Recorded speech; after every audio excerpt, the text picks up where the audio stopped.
Ban against ganja పాటుగా మనం మొత్తం అనకాపల్లి డిస్ట్రిక్ట్లో కూడా గాంజా మీద నిఘా పెంచడం జరిగింది. సో ఈ ఎఫర్ట్స్ రిజల్ట్గా నిన్న మనకి 2 మేజర్ క్యాచెస్ అయినాయి. చీటికాడ పోలీస్ స్టేషన్ లిమిట్స్లో ఒక 150 kgs గాంజా పట్టుకున్నాము. అట్లాగే రావికంఠం పోలీస్ స్టేషన్ లిమిట్స్లో 96 kgs గాంజా ట్రాన్స్పోర్ట్ చేస్తూ పట్టుకుంటం జరిగింది.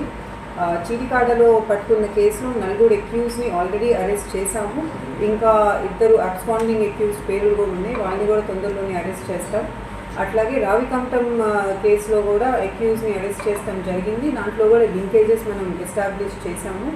ఈ చీటికాడ కేసులో అక్యూజ్ అందరూ కూడా ఏఎస్ఆర్ డిస్ట్రిక్ట్కి సంబంధించిన వాళ్ళు, 3 పాడేరు మండలం నుంచి ఉన్నారు, ఒకళ్ళేమో హుకుంపేట మండలం వాళ్ళు.